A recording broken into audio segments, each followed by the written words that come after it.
오늘 성경 말씀 고린도후서 4장 16절에서 18절의 말씀 함께 보시기로 하겠습니다. 고린도후서 4장 16절에서 18절의 말씀. 오늘은 제가 그냥 세 구절 많지 않기 때문에 제가 읽기로 하겠습니다. 그러므로 우리가 낙심하지 아니하노니 우리의 겉사람은 낡아지나 우리의 속사람은 날로 새로워지도다. 우리가 잠시 받는 환난에 경한 것이 지극히 크고 영원한 영광에 중한 것을 우리에게 이루게 함이니 우리가 주목하는 것은 보이는 것이 아니요 보이지 않는 것이니 보이는 것은 잠깐이요 보이지 않는 것은 영원함이로다. 아멘.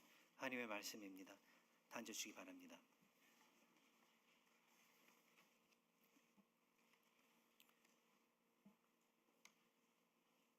오늘 말씀 제목은 보이지 않는 것을 보는 축복이라고 이렇게 한번 제목을 붙여봤습니다. 보이지 않는 것을 볼 수 있는 것 같이 축복된 것이 없다. 저는 그렇게 말씀을 드리고 싶어요. 그리고 하나님 안에서 또 이 축복을 그 누구보다도 우리가 누리게 됐다라는 것을 한번 오늘 이 말씀을 통해서 생각해 보고 싶습니다. 제가 미국에 이민 왔을 때가 1976년도였었거든요. 1976년 6월 12일. 다른 날짜들은 별로 기억을 못 하겠는데, 제 생일과 친한 사람들의 여러 가지 중요한 날짜들 이러한 것들 빼고서 별로 대부분 사람들이 기억하지 못하는 날짜, 미국에 이민 온 날짜. 저는 1976년도 6월 12일에 여기 이민을 오게 됐어요. 그때 제가 국민학생이었었는데 벌써 국민학생이라는 단어 쓰는 것 자체가 70년대 사람이라는 걸 알게 되죠. 그런데 이제 제가 이 말씀을 오늘 준비하면서 생각이 났던 게 그때 이제 70년대 우리 한국이 어땠었는지 여러 가지 이제 기억들이 있지만 그 중에 하나가 연탄가스 사고가 많았었던 걸 기억을 해요. 그때 신문만 보면은 텔레비에 뉴스를 키면은 연탄가스 사고로 심하게 다치거나 아니면은 식구들이 가족들이 사람들이 목숨을 잃게 된 그러한 것들을 보게 됐었던 게 그때 아직까지도 기억이 있습니다. 지금은 연탄 떼우는 집들이 없기 때문에 그런 사고가 없는 걸로 거진 없는 걸로 제가 이렇게 알고 있는데 그때는 연탄가스 사고가 굉장히 흔했었던 걸 제가 기억을 해요. 그럴 때마다 저도 왜냐면 저희 집도 미국 올 때까지 연탄 떼우는 그러한 집이었었기 때문에 그런 사고 뉴스 들을 때마다 부모님들도 아마 염려했었겠지만 저대로 나름대로 방 구석구석마다 연탄가스가 새는지 안 새는지를 막 코를 갖다 대고서 한번 맡아보고 그랬었는데 그때는 뭘 몰랐었던 게 연탄가스가 위험한 이유가 있다는 것을 그때는 몰랐었는데 나중에 알게 된 건데 그게 뭔지 아세요, 여러분들? 연탄가스가 왜 위험할까요? 그 성능 자체가 우리로 하여금 그 독이기 때문에 우리로 하여금 결국은 이제 사망을 할 수 있기까지 할 수 있는데 위험한 이유가 왜요? 전혀 모르겠어요, 여러분들이 뭐라는지. 근데 바로 그거예요. 냄새가 나지가 않고 보이지도 않고 바로 그거예요. 냄새도 안 나고 보이지도 않고. 그러니까 바보 같은 거였었죠. 막 냄새 맡아보려고 막 하고 새는지 안 새는지. 지금은 요즘에는 보면은 미국도 보면은 이 fire alarm, 그러니까 스모크 디텍터리 있는가 하면은 카본 모노옥사이드 디텍터도 있습니다. 연탄가스가 카본 모노옥사이드이기 때문에 그래요. 카본 다이옥사이드는 우리가 숨을 내뱉을 때 나오는 이제 그게 카본 다이옥사이드고 거기 옥시전 하나가 빠지면은 카본 모노옥사이드예요. 그건 우리에게는 치명적인 그러한 것임을 나중에 이제 어른이 돼서 이제 알게 됐는데, 근데 냄새도 안 나고 보이지도 않기 때문에 그냥 마음 놓고 사람들이 그 안에 어떤 방에 이 카본 모노옥사이드가 연탄가스가 가득할지라도 들어가서 평안하게 아무 염려 없이 마치 모든 위험이 없는 것 같이 그렇게 여기면서 보낼 수 있기 때문에 서서히 그 독이 내 안에 스며들고 있는데도 그걸 알지 못하기 때문에 도망치지도 않고 피하지도 않고 되려 더 많이 더 긴 그 시간을 그 안에서 머물 수 있기 때문에, 그래서 이게 연탄가스가 위험하다는 것을 우리가 이제는 다 알고 있는데요. 그때는 몰랐습니다.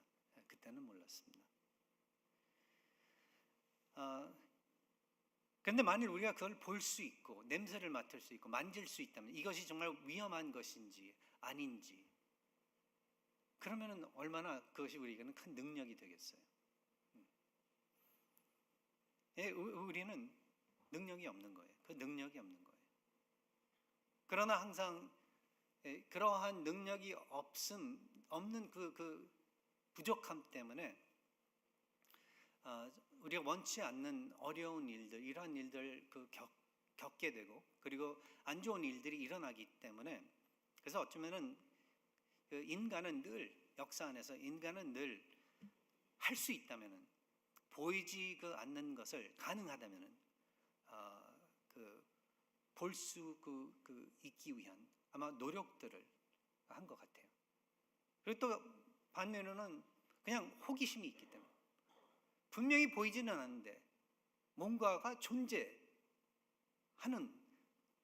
그것을 갖다가 느끼기 때문에, 보이지는 않는데, 내 눈으로는 보이지 않는데, 내 손으로는 만질 수는 없는데, 근데 분명히 뭐가 있는 거예요.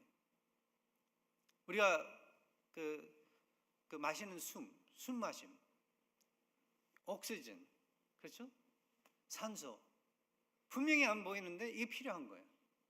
내 코와 입을 가로막으면은, 숨을 안 쉬면은 죽을 것 같이 그렇게 되는 그러한 현상들, 옛날 사람들도 그러한 것들을 알았었던 거예요. 그래서 인간은 늘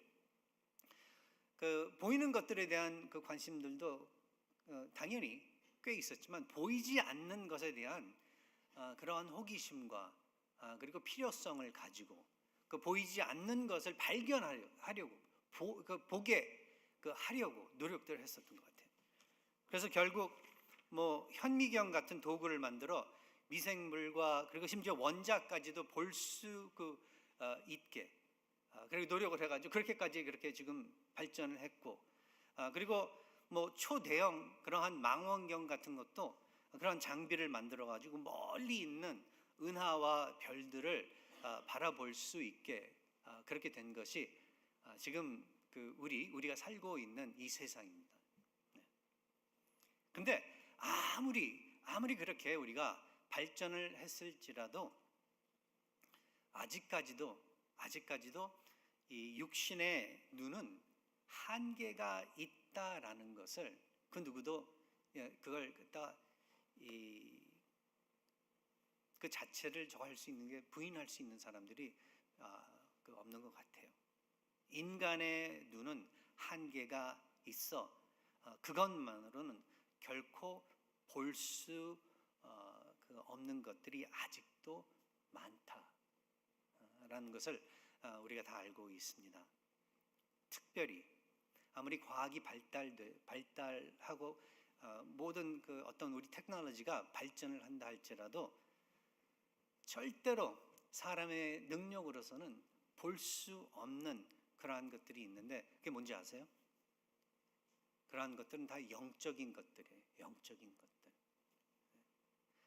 그러한 영적인 것들은 아무리 기술이 발달하고 사진기 기술, 비디오 기술 이러한 것들이 어떤 이 탐색을 하는 그런 것들이 발전을 할지라도 볼 수 없는 그러한 것들이에요.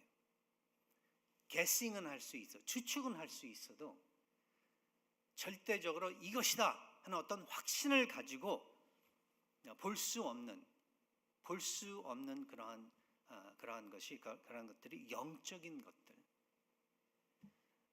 이 영적인 것들은 그렇다면은 만일 볼 수 있다면은 오로지 믿음의 눈으로서만 볼 수 있다라는 것을 오늘 다시 한번 여러분들에게 말씀을 드리고 싶은 거예요. 그냥 인간의 눈으로서는 볼 수 없는데, 이 육신의 눈으로서는 볼 수 없는데, 그러나 믿음의 눈으로서는 볼 수 있는 것, 영적인 것들, 바로 이것이라는 거죠. 그래서 기독교의 가장 아름답고 귀한 것들은 대부분 눈에 보이지 않다라는 것을 먼저 아셔야 돼요. 기독교의 가장 아름답고 귀한 것들은 대부분 눈에 보이지 않다. 그러나 우리의 영적인 눈이 열리고, 그리고 진정한 가치를 그때서야 보게 될 때, 우리는 보이는 것과 보이지 않는 것을 비교할 수 없을 만큼 그것들의 그 차이가 있다라는 것을 알게 돼요. 보이지 않는 것이 보이는 것보다 훨씬 더 큰 가치가 있다라는 것을 알게 된다라는 거예요. 대부분 우리가 살아가면서 당장 보이는 것들, 만질 수 있는 것들, 이러한 것들만 가지고 거기에 우리가 목숨을 걸 때가 있는데, 그게 아니다라는 것을 이 믿음의 눈으로서 깨닫게 된다라는 거예요. 하나님께서 독생자 예수 그리스도를 이 세상에 보내셔서 우리로 하여금 그분을 믿고, 그리고 구주로 영접하고 그 안에 살아간다라는 게 굉장히 이상한 콘셉트고 받아들이기 힘든 것이고, 이게 정말 그게 사실인지 아닌지 눈으로 보지를 못하니까, 만질 수 없으니까 받아들이지 않고 관심을 거기에 두지 못하는 것이 대부분 사람들의 입장들이지만, 그러나 하나님께서 이걸 은혜라고 우리가 알고 있죠. 은혜로서 우리의 눈을 뜨게 해주셨다라는 거예요. 우리로 하여금 사실 인간의 입장에서는 믿을 수도 없고 받아들일 수도 없는 그러한 것들인데, 믿을 수 있게 그렇게 해주시고 받아들일 수 있게 해주시며 거기에 의지하고 기대하면서 평생을 살아갈 수 있게 그렇게 해주신 하나님의 은혜, 이 은혜를 우리가 잊어먹지 말고 늘 마음에 간직하면서 감사드리면서, 특별히 우리가 힘들 때, 넘어질 때, 도움이 필요할 때 그 믿음을 붙잡고 하나님께, 모든 것을 창조하신 하나님께 나아가 그분만, 하나님만 기대하면서 우리의 삶의 방향을 그렇게 맞추는 것이 우리에게는 그보다 더 큰 축복이 없다라는 것을 성경을 통해서 우리 하나님께서는 알려주시고 있는 거예요. 그래서 우리 오늘 이 말씀을 보면은 참 귀한 말씀을 해주고 있는 거죠. 사도 바울이 고린도에 있는 교인들을 향해 주신 말씀이죠. 고린도 교회가 정말 문제가 많은 교회였었습니다. 정말 육신의 어떤 욕심과 욕망과 이러한 것들에, 그러니까 눈에 보이는 것들에 거기에 휩쓸려 그렇게 살아가고 있는 사람들이 너무나도 많았었기 때문에, 그 문화가 그랬어요. 고린도라는 그 도시의 문화가 굉장히 그 육신 위주로 살아가는 그러한 이 도시였었다는 것을 학자들은 이야기를 해주고 있습니다. 근데 거기에 살고 있었던 이 교인들도 사실 예수님을 믿은 지 얼마 안 된 사람들이에요. 역사를 따진다면 그 사람들도 그러한 삶에 물이 들어 있어가지고 참 보이는 데에 신경을 쓰고 보이는 데에 자신들의 마음을 주고 삶의 방향을 맞추면서 그렇게 존재하고 있었던 것을 우리가 알 수 있는데, 그러한 사람들을 향해 사도 바울은 이렇게 이야기를 하고 있는 거예요. 여기서 그러므로 우리가, 내가 너희들한테 말하는데 우리가 낙심하지 아니하노니. 왜냐하면 사도 바울의 삶이 고된 삶이었었거든요. 사도 바울과 그의 이 같이 사역을 하는 동반자들의 삶이 고된 그러한 삶이었었거든요. 뭐 궁궐에 사는 것도 아니었었고 편하게 이렇게 왔다 갔다 할 수 있었던 그런 상황들도 아니었었고, 어디를 가면은 어디에서 묵을지 무엇을 먹을지 참 배고프고 정말 위험한 삶이었었습니다. 기독교인으로서 예수님의 복음을 전파하는데 반갑게 받아준 사람들도 있었지만 대부분의 그 사람들은 도시건 뭐 어디를 가 어떤 마을이건 아주 적대하는 그러한 반응들을 보였었기 때문에 목숨까지 어떤 경우는 잃어버릴 수 있는 그러한 상황 가운데서 너무나도 고된 그러한 삶을 살고 있는 것을 그냥 제 생각에는 눈에 보였을 것 같아요. 사도 바울과 이 동행들의 모습을 보았을 때 그들이 얼마나 피곤했었는지, 그들이 얼마나 힘들고 힘이 들고 있었는지, 마음 얼마나 상해 있었는지를, 인간적인 그러한 어려움들을 볼 수 있었던 것 같아요. 그래서 사도 바울이 이렇게 이야기하죠. 우리가 낙심하지 아니하노니, 그러나 우리가 낙심하지 아니하노니 우리의 겉사람은 낡아지나 우리의 속사람은 날로 새로워지도다. 겉으로는 시간이 가면 갈수록 더 지치고 더 낡아지고 더 병들어지는 것 같이 그렇게 보이지만 검은 머리가 흰 머리로 계속 그렇게 변해가고 있는 것 같이 그렇게 보일 수는 있겠지만, 그러나 우리는 낙심하지 아니하노니, 시간이 가면 갈수록 겉은 이렇게 상해 가고 있을지라도 속 사람은 날로 새로워지고 있기 때문에, 속 사람은 낡아지고 있지만 겉 사람은 낡아지고 있지만 속 사람은 날로 새로워지고 있기 때문에 우리가 낙심하지 아니한다, 이 이야기를 하고 있는 거예요. 보이는 썩어짐은 보이지 않는 새로움과 그래서 비교할 수 없다라는 것을 이야기해 주고 있습니다. 보이는 썩어짐은 보이지 않는 새로움과 비교할 수 없다. 사도 바울도 그렇지만 우리도 그래요. 결국 인간의 그 육신은 이 육신의 성장은 멈출 수밖에 없다. 어렸을 때, 젊었을 때 그 아름다움, 결국은 나이가 먹으면 먹을수록 그 아름다움이 떠나고, 결국은 나이가 들면 들수록 질병이 흔해지고, 그리고 고통도 깊어지고, 결국은 그러한 가운데에서 병원에 정말 오랫동안 고생하시다가 투병하시다가 그렇게 돌아가시는 분들도 많이 뵀는데, 그럴 수 있다라는 거죠. 우리 모두가 뭐 그러한 꼭 그 길로만 가는 건 아니지만 결국은 모든 인간이, 우리 모두가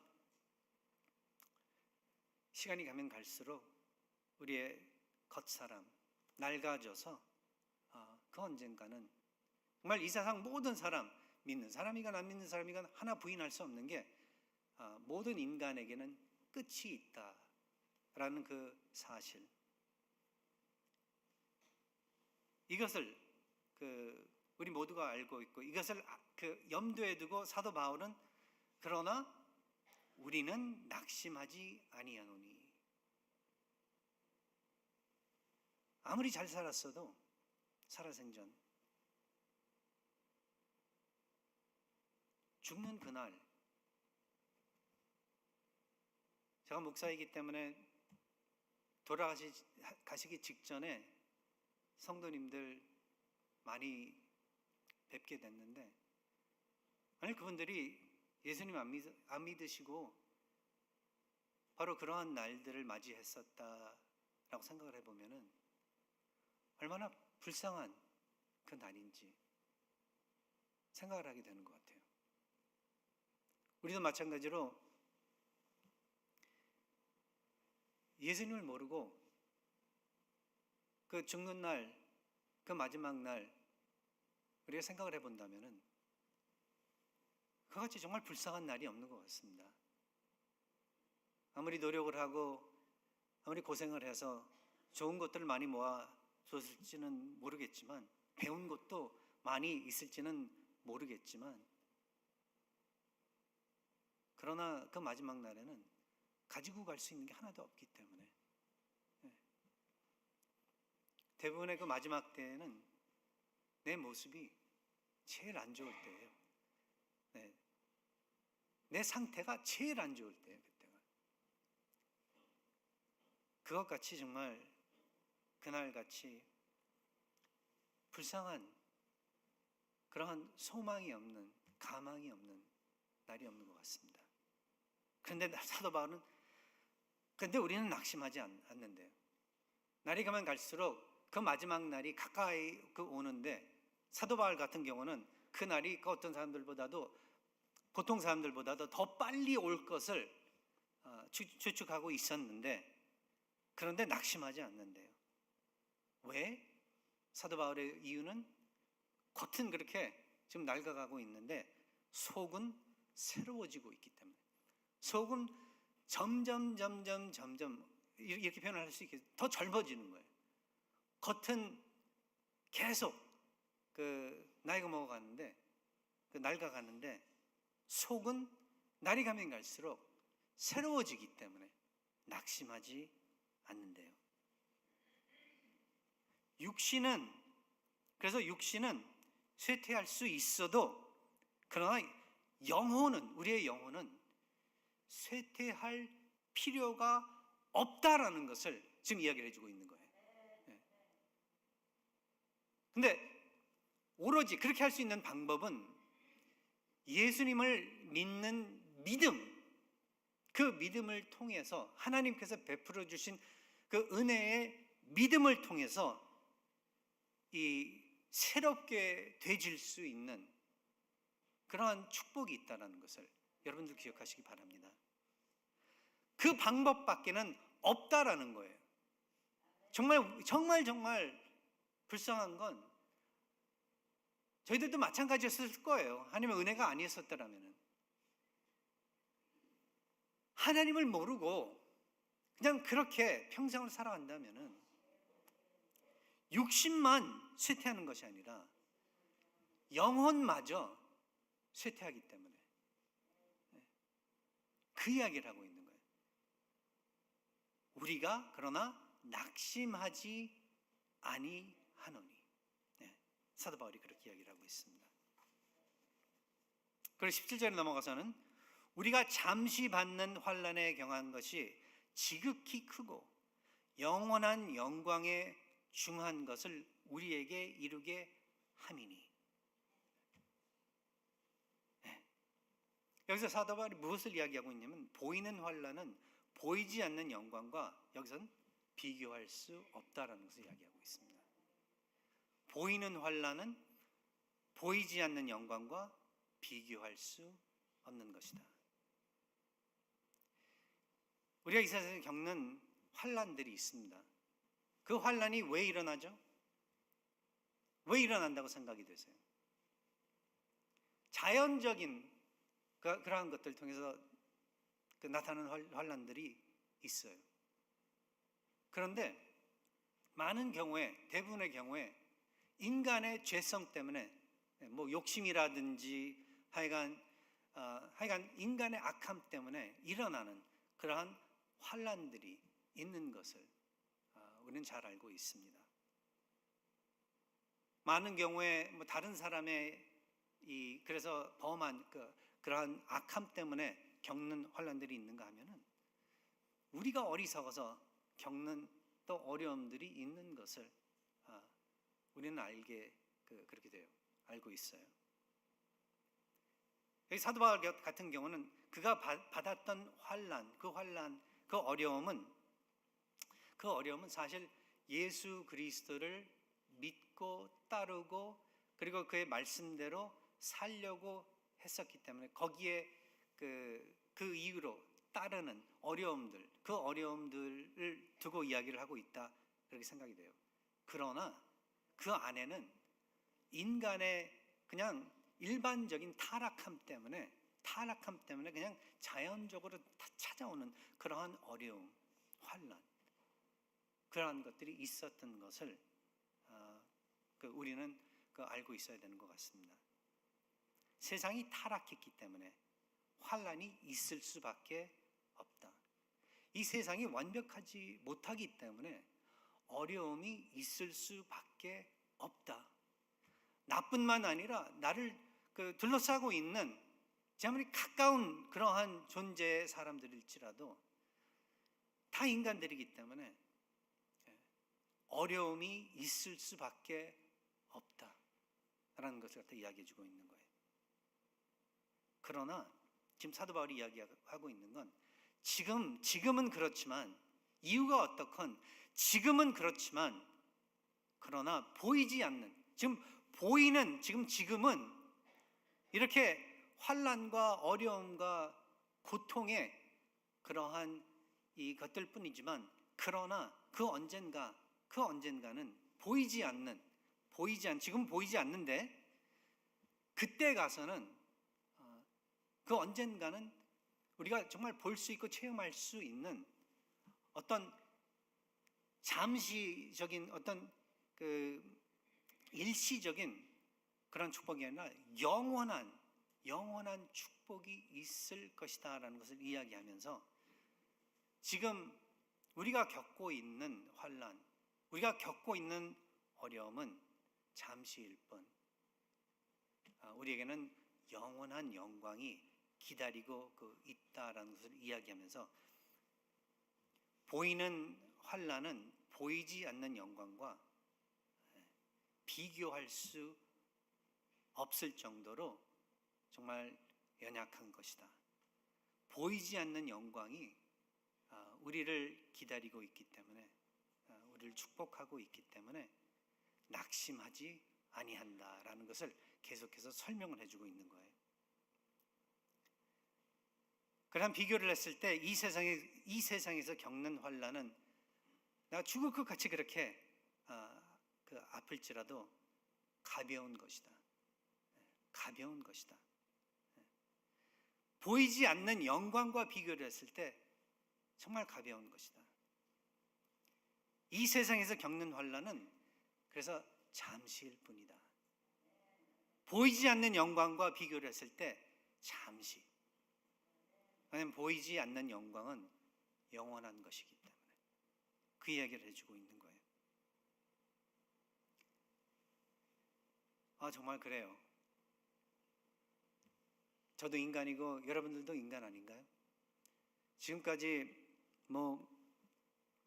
몇 년을 살았건 상관없이 인간이라면 이 세상 살면서 크고 작게 어려움들을 다 겪는 것 같아요.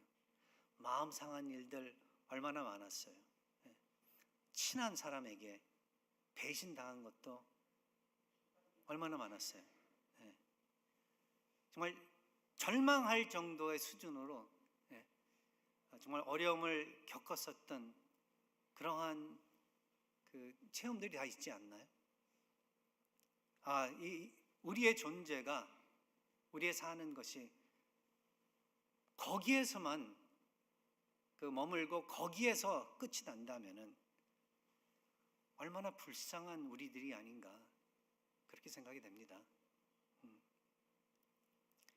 근데 우리 하나님께서는 바로 그러한 경지에서 우리를 구원해 내시고자 독생자를 이 세상에 보내주시고 그 누구든지 그 독생자 예수 그리스도를 믿고 의지하는 사람들, 구주로 영접하고 의지하는 사람들에게는 영생이 있다라는 것을 말씀해 주셨는데 우리 하나님은 우리를 그렇게도 사랑하신다라는 거예요. 여러분, 아까 제가 배신에 대해서 이야기를 해봤는데 정말 믿었던 사람에게 배신 당해본 적 있나요? 네? 그것같이 정말 힘든 게 없지 않나요? 이 세상에. 그런데 배신을 당해도 정말 사랑을 하면, 그 사람을 사랑하면은 그 사람을 그래도 등지지 않을 거예요. 다시 어떻게 해서든지 이기려고 할 거예요. 이게 사랑의 어떤 독특한 그런 성질인 것 같아요. 그래서 성경에서 하나님께서 우리를 구원해 주셨는데, 우리가 죄인이었을 때 우리를 구원해 주셨다. 죄인이었을 때 독생자 예수님을 희생까지 시키시면서 우리를 구원해 주셨다고 이야기를 해주고 있는데, 사랑이래요. 이유가 구원해 주신 게 사랑 때문에 그렇대요. 그게 정말 오랫동안 옛날에 이해가 안 되더라고요. 이게 왜 그런가? 근데 한번 정말 사랑하는 사람에게 배신을 당했을 때, 그래도 그 사람이 나의 사람인지, 나의 친구인지, 나의 사람인지 어떻게 알 수 있냐면, 내가 그 사람을 정말 사랑할 때 아무리 잘못을 해도 어떻게 해서든지 그 사람을 다시 되찾고 싶어 하는 게, 그게 사랑의 성격이기 때문에 그렇다라는 거죠. 우리 하나님께서는 우리를 그렇게 사랑하셔서, 우리가 죄인들이지만 등을 돌리고 배신을 했지만, 그리고 하나님을 믿으면서도, 교회 다니면서도 여러분들 얼마나 많이 하나님을 배신하는지 모르겠어요. 안 그런가요? 여러분들의 죄를 통해서 사실 하나님이 여러분들에게 특별한 거 하라고 그러지 않으시거든요. 돈을 더 내라, 고생을 더 해라, 희생을 더 해라, 이런 거 요구하지 않으시거든요. 사실은 하나님은 그냥 그저 여러분들을 사랑하신다 그러고, 여러분들로 하여금 사랑하시기 때문에 발전하기를 원하시고, 여러분들을 사랑하시기 때문에 희생을 하면 자기 자신이 희생을 하시지 여러분들이 희생을 원하시는 거 아니거든요. 이 많은 사람들이, 이 세상의 사람들이, 교회 다니는 사람들도 어떤 사람들은 아직도 영의 눈이 못해서, 영의 눈이 떠지지 않아가지고, 교회 간다는 것은 그냥 가서 헌금 바치고 봉사하고 이러한 것들, 낭비하고 그러한 것들, 이러한 것들이 모인 요소들이 모인 그러한 곳이다라고 생각하는 사람들이 많거든요. 하나님 하면은, 이 하나님이 나로 하여금 그 무언가를 요구한다, 희생을 요구한다, 그렇게 생각하는 사람들이 너무나도 많거든요. 근데 그건 육신의 눈으로 교회를 보기 때문에 그러는 거예요. 육신의 눈으로 이 성경의 하나님을 보기 때문에 그러는 거예요. 그렇다고 저는 생각이 돼요. 그러나 영적인 눈으로 우리 하나님을 볼 수 있다라면은, 내가 오해하고 있었다라는 것을 알게 그렇게 돼요. 저도 어려서부터 교회 다녔었지만, 대학생이 됐을 때까지는 그 이후에야 기독교 하나님이 정말 어떠하신 분인지를 제대로 알게 됐고, 기독교에서 전파하고 있는 이 메시지가 무엇인지를 그때서야 제대로 깨닫게 된 게 나중에 있었다라는 거죠. 교회를 다녔어도, 교회 다닌다는 게 의무적으로 다니고, 이 하나님이 어떻게 하면은 나한테 많이 빼앗아 갈 수 있을까, 그런 생각만 하고 있었던 거예요. 하나님을 믿는 거, 어느 정도 믿는 건 좋지만 전적으로 믿을 때에는 내가 손해본다, 그렇게 생각을 했었다라는 거죠. 근데 왜 그런 줄 아세요? 육신의 눈으로 교회를 보고 하나님을 보았었기 때문에, 육신의 눈으로 내 환경을 보았었기 때문에, 육신의 눈으로 내 자신을 파악을 하고 있었기 때문에 그랬었다는 거죠. 저는 제 자신을 두고 얼마나 괜찮은 사람인지 늘 그렇게 생각을 하면서 어려서부터 자라났던 거예요. 나같이 착한 사람이 이 세상에 가득하면 문제가 없을 것이다, 그런 어리석은 생각을 하고 자라난 사람이에요. 얼마나 바보스러운지 몰라요. 사실 이런 말은 부끄러워서 하지도 말아야 되는데 여러분들의 영적 성장을 위해서 제가 늘 저의 모순들을 말씀드리는 거예요. 눈이 멀어 있었기 때문에 그랬었다는 거예요. 눈이 멀어 있어가지고. 여러분들도 그러지 아니하셨나요? 눈이 멀어가지고 그저 육신의 눈으로만 보이는 것이 좋은 것 같이 그렇게 여겨져가지고 거기에다가 목숨을 걸었었던 그런 적이 없었나요? 그런데 이상하게도 그렇게 살았음에도 불구하고 만족이 없었던 거예요. 그렇게 살아왔었어도 뭔가가 이렇게 속에 텅 빈 게 있었던 거예요. 특별히 어려움이 여러분들을 감쌌을 때 어떤 인간의 능력으로 해결할 수 있는 길이 없었던 거예요. 그러지 아니하셨나요? 네? 이 마음속 깊이는 내가 눈으로 보는 것보다는 보이는 것들 이게 다인 것 같은데 아닌 것 같이 그렇게 여겨지지 아니하셨었나요? 네.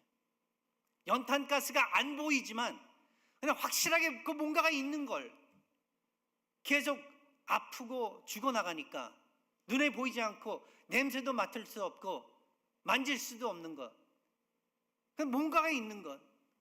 뭐가 있는데? 아마 과학이 발달하기 이전까지는 귀신이다 뭐 그랬을 거예요. 저 방에 저기 귀신이 그 저 방을 차지하고 있기 때문에 저 방에서 자면 다 죽어. 그랬었을 수도 있을 거예요. 근데 나중에 알고 보니까 예수님 알고 보니까 내가 영적으로 장인이어서 맹인이었어서 그랬었던 거예요. 그러나 하나님께서는 우리의 눈을 떠주시고 18절에 가서 보니까 우리가 주목하는 것은 보이는 것이 아니요 보이지 않는 것이니 보이는 것은 잠깐이요 보이지 않는 것은 영원함이라. 하나님을 알게 되고 하나님의 은혜를 입어 영적인 눈이 차츰 막 뜨게 되더니 주목하는 게 보이는 것들이 아니라 보이지 않는 것들로 그렇게 되면서 보이는 것과 보이지 않는 것을 비교해 볼 때 이게 비교가 안 된다라는 것을 알게 되었다라는 거죠. 그리고 더욱더 보이지 않는 것을 볼 수 있는 그 능력이 정말 귀한 능력이기 때문에 나를 더욱더 안전한 그러한 방향으로 이끌어가는 축복이기 때문에 보이지 않는데 더 신경을 쓰고 마음을 두고 투자하는 그러한 우리들이 되었다라는 거예요. 그러한 사도가 되었다라는 거예요. 사도 바울이 교회를 얼마나 멸시하고 핍박하고 사람들까지 하나님의 이름으로 죽이고 막 그러지 않았어요. 그러던 사람이 뒤집어 엎어진 거예요. 예수님을 만나고 난 다음에 보이지 않는 보통 사람이 볼 수 없는 예수님을 보게 된 거예요. 예수님이 처음 등장하셨을 때 보잘것없이 등장하셨어요. 마구간에 태어나셔가지고 목수의 아들로 그렇게 자라나셔가지고 특별히 뭐 유명한 학교라든지 뭐 대학이라든지 이런 데 가지 아니하시고 사람들이 볼 때는 정말 보잘것없는 형편스러운 그런 사람이었었는데 하나님께서 눈을 뜨게 그렇게 해주신 사람들은 그러나 이 예수님이 왕 중의 왕, 이 세상의 그 누구보다도 높으신 분으로 귀하신 분으로 그렇게 알 수 있고 섬길 수 있게 됐다라는 것이 그들에게는 그 어떤 축복보다도 더 큰 축복이었었다라는 것을 우리는 성경을 통해서 알 수 있는 거예요. 그래서 보이는 존재는 보이지 않는 존재와 비교할 수 없다. 보이는 존재는 보이지 않는 존재와 비교할 수 없다. 이 생명이 전부가 아니다라는 것을 지금 우리가 보고 있는, 알고 있는 이 생명이 전부가 아니다.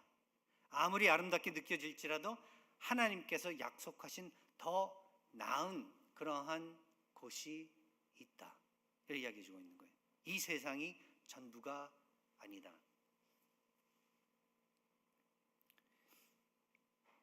요즘에 그 한국 드라마나 아니면 동양 드라마나 영화들을 보면요, 삶에 대해서 다루는 그러한 것들을 우리가 많이 보게 되는데, 그 중에 요 얼마 전에 본 어떤 그 드라마에서는 결론이 그 죽을 때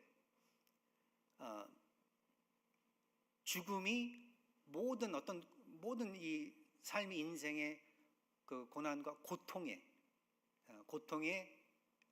끝이다. 고통을 멈추게 해주는 큰 축복이다. 그러니까 죽음을 굉장히 긍정적으로 그렇게 그리더라고요. 그게 메시지인 거예요. 근데 사실 하나님을 믿지 않고 특별히 이 기독교의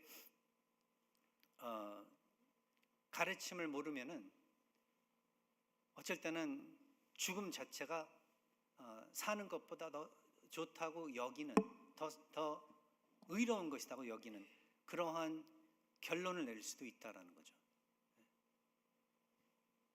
그런데 성경은 반대로 이야기하고 있습니다. 영적인 눈으로 볼 때 이 죽음이라는 건 육신의 죽음, 뭐 영적의 죽음에 대해서도 이야기를 하고 있지만 특별히 이 육신의 죽음, 이 죽음이라는 건 일반적으로 우리에게 이런 것이 아니다.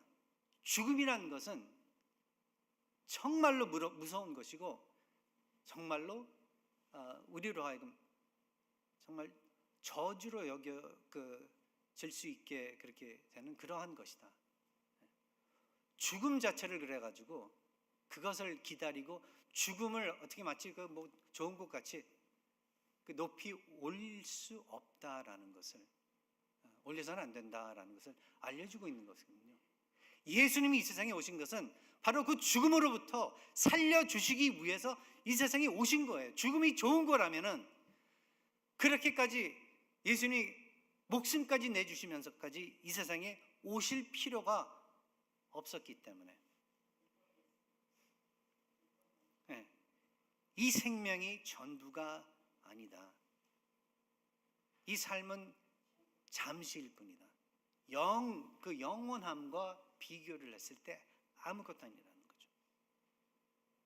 우리에게 사실 기다리고 있는 기간은 영원이라는 기간인데, 성경을 보면 성경에서는 어떻게 설명을 해주고 있냐면은 사람이 죽으면은 육신은 땅으로 들어가고 그 영혼은 하나님의 품으로 가든지 아니면은 하나님의 품으로부터 완전히 벗어나는 그러한 방향으로 가든지, 그러니까 쉽게 말하면 천국과 지옥으로 그렇게 갈라져서 이야기를 해주고 있는 거예요. 그렇게 영원히 남아 있을 거라는 것. 이걸 모르면은 그냥 육신의 눈으로 보면은 여기서 그냥 살다가 어떤 사람은 그래서 목숨까지 끊고 그래요. 자신이. 근데 대부분의 사람들은 그럴 만한 용기도 없습니다. 그래가지고 그냥 죽는 날만 기다리는 그런 사람들이 있는데, 예수님 모르고 죽음을 맞이한다라면은 정말 거기서 끝나는 게 아니다라는 거예요. 이 삶의 고난과 고통보다도 비교할 수 없을 만큼 더 심한 고통과 고난과 두려움과 무서움이 이 세상 그 다음 영원히 기다리고 있다라는 것. 지옥 맞습니다. 기다리고 있다라는 것을 성경은 이야기해 주고 있는 거예요.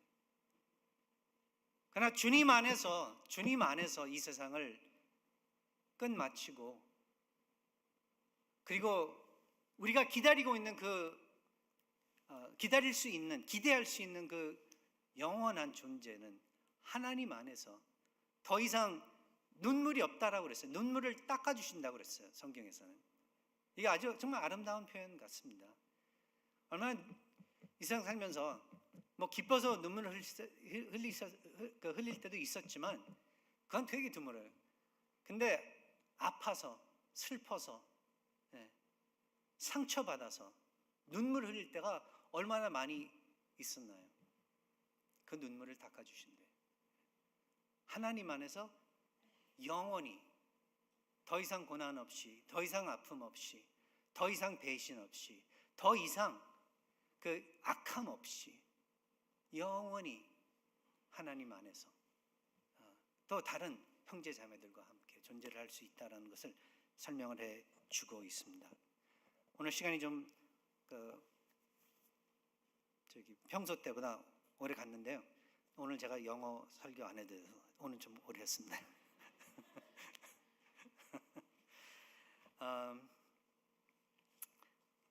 사랑하는 우리 뉴라이프선교교회 성도님들, 인생에서 가장 중요한 것들은 눈에 보이지 않는 것들이라는 걸 말씀드리고 싶었던 거예요. 인생에서 가장 중요한 것들은 눈에 보이지 않는 것들이다. 이것에 대해서 뭐 지금 질문도 많으실 거예요. 이것에 대해서 뭐 이것저것 막 지적하고 싶은 것들도 많으실 거예요.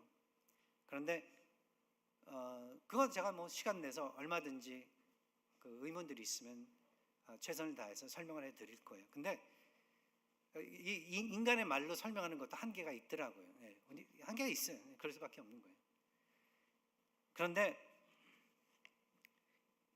영적으로 하나님께서 그 마음의 문을 열어주시면은 이 많은 것들이 이해가 되는 것을 저도 체험을 했었기 때문에 여러분들에게 확실하게 말씀드리고 싶은 거예요. 우리 하나님께서는 눈에 보이지는 않지만 정말 존재하신다. 예수께서, 그러니까 예수님같이 정말 근데 사실 눈에 보이게 하나님이 확인해 주신 그런 케이스가 역사에 없거든요.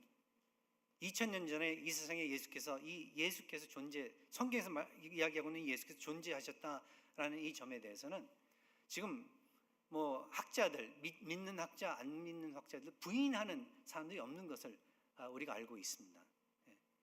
그분의 예수 그리스도의 이 역사적인 그러한 존재성에 대해서는 아무도 부인하는 사람은 없어요.